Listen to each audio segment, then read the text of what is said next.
Guess who's baking brownies? That would be me. Yes, I know, and I know what you're thinking. It is almost bikini season, but the fact is, like, I'm actually terrified of water. Eee.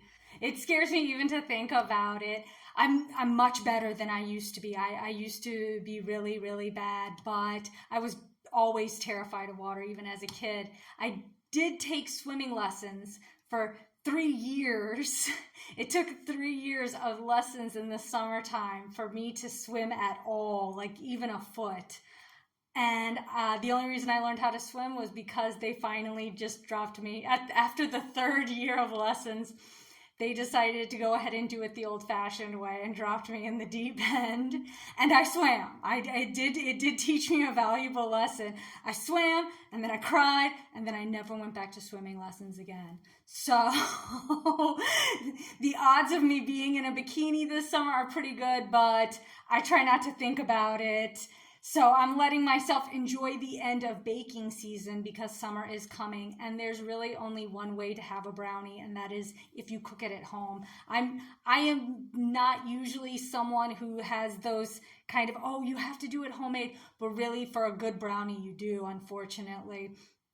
I'm not sure why. Maybe it's because good brownies require a significant amount of butter and sugar and do not necessarily keep well. So, and if it has frosting, don't trust it. Like, do not accept a frosted brownie from an unknown source because underneath that probably won't have a crinkle cut.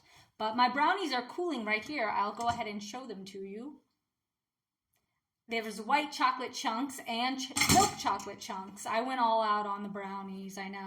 What am I going to do with all of those brownies? Luckily, my upstairs neighbors have children, so I've got somebody to eat the brownies for me. Thank goodness. But in the meantime, speaking of terrifying things, I thought I would go ahead and read a poem. And this poem is a little strange. This is kind of about, I don't know, how we take for granted that the things around us are acting in our best interest or aren't just, I don't know, something that we should worry about. It's a weird relationship. I see so many people that, want to go and hang out with lions on a safari, but you don't know what that lion's thinking. Much like the dolphins in the sea, you probably shouldn't trust it. I don't trust dolphins at all. But this poem is called What Nightmare Has the Hunter? What nightmares has the hunter? The dogs want to know. Do flashes explode hurl stones chased by perfumed musk comet tails? Does it draw a primitive star map welcome to the white-bellied beast? The dogs sniff the green air for a truth with fangs. What dreams has the swallow? The house cats want to know. Does the sky look freer from blind spots that lie between safe havens where the naked death stalks under the dirt of potted old women? The cats dissect the mouse entrail for insights. What wishes has the shaking leaves? The ancient oaks want to know.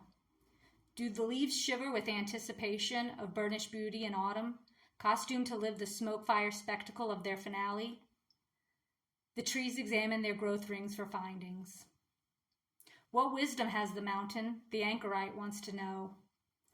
Does the collected knowledge of earth burrow into the vessel and churn in the great magma for regurgitation?